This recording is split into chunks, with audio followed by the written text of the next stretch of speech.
I'm Old Sneelock. Welcome to another episode of Old Sneelock's Workshop.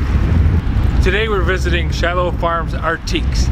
It's a beautiful antique shop located just west of Richland, Michigan on Gull Road. Why don't I take you inside and show you around? Twila L, the owner, has set up a really eclectic collection of art and antiques. Here's some really nice molding planes. This is a beading plane. You can tell because it has this radius on the inside. The blade has this half round circle in it, so that as the plane is pushed over the edge of the wood, this cuts two grooves in it and leaves a rounded shape or bead. It's a very popular tool. This is designed to cut a half round. The blade is the same shape as the bottom, and you put it up against a fence, push it across the wood, and it cuts a groove just the shape of the bottom of the plane. This is a specific plane for cutting tongue and groove. This little blade right here cuts the groove for the tongue and groove. They're usually made in sets. There would be one that has two blades that leaves a tongue. This one cuts the groove. They're all in excellent condition. Usually I find them with a blade missing or badly damaged. This is something no kitchen in the 1890s would have been without, because you had to sift flour. It didn't come to you totally ready to be used. It came out of the grist mill, and the grist mill sometimes had stuff in it. Not a thing that everybody wants to think about, but there used to be a lot of bugs in the flour, and you wanted to make sure and get all the lumps and chunks out. A unique poster on many levels.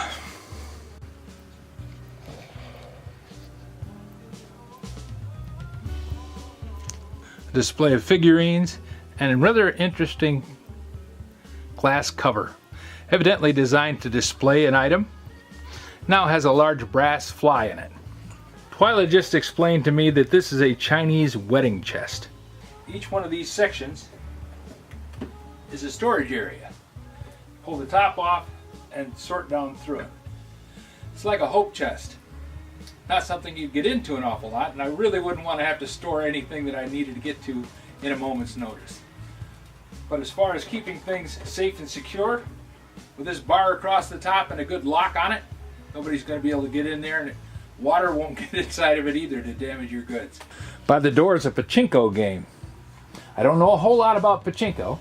I just know that it's rather popular in the Orient, and it involves dropping little balls in the top of it, and they go along going plink, plink, plink, plink, plink on all those pins. Two big steamer trunks. Good prices on them too. $95 for the top one and $120 for the bottom. Another Pachinko game. This one is a bit different shape, and it's a little newer from the looks of it. It's in really nice condition. This is a clever idea. It's called movable art.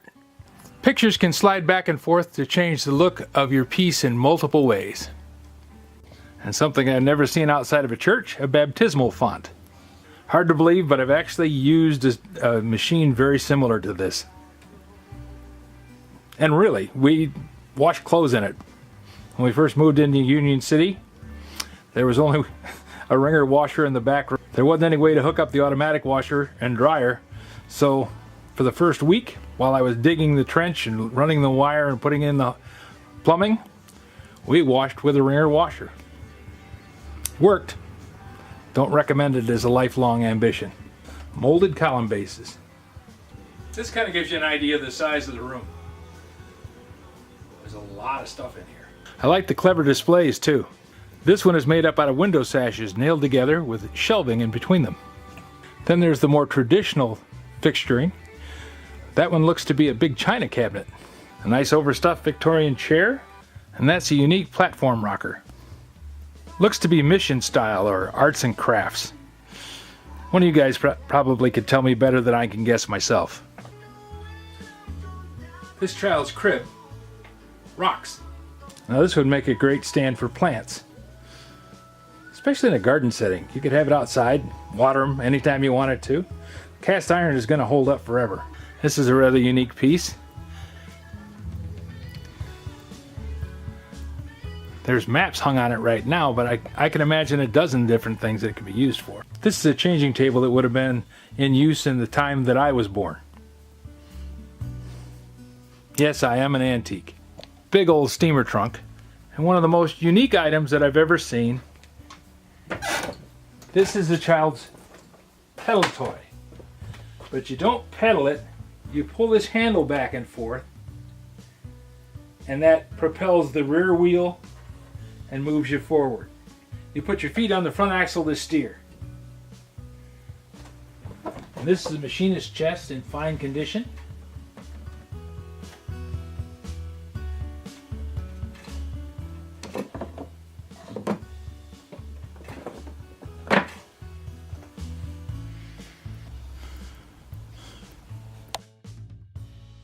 Almost hidden in the back corner are a couple of saws. Who's a resident artist and owner of Shiloh Farms ARTiques, paints what she calls barn quilt. She can make one of these unique items for you too. And the Hearn Brothers official Greater Kalamazoo map, showing Kalamazoo, Comstock, Oshtemo, Texas, and Pavilion. These used to be a thing that you would find in the classroom, but now with computers it's easy to pull up a map that's current to the day and has a satellite view. I kind of like this one better. This is a working model of a sailing ship from the days before radio control. It has the weighted keel, which tells me they actually sailed this. And somebody made this little battery operated boat shaped like a Chris Craft. Somebody made this little battery operated boat. It's shaped like a Chris Craft, powered by a couple of D-cell batteries. That's something I've only seen two of. That's a bee smoker. Back in the day before printers became common, and there weren't copiers at every dime store and gas station, this was the ultimate in office automation.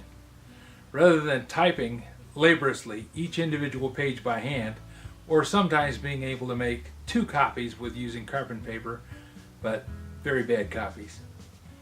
You could make a simple stencil and then load it up with ink and run off hundreds of handbills or handouts for meetings. I remember in school I used to get the mimeograph pages and dread the homework. When my father was elected secretary for the union at the Midwest Foundry in Coldwater, Michigan, one of the duties was to run mimeograph pages. I ended up doing the typing for a lot of the stencils. Never was a great typist, but I was better than Dad. The mimeograph machine comes complete with a cover. Speaking of foundries, this is a foundry tool. This is a ramming tool used to ram the sand down into the molds. And no modern home in the 1950s would have been complete without a rotary dial phone. It's an innovation. It allowed you to pick up the phone and dial direct to anybody you wanted to talk to. No longer having to say, "Ethel, get me Joan."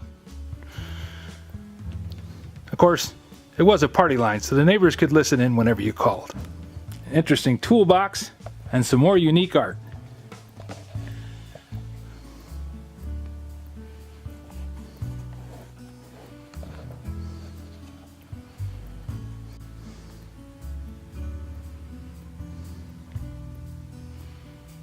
Twila has set up a showcase for local artists to display their talents.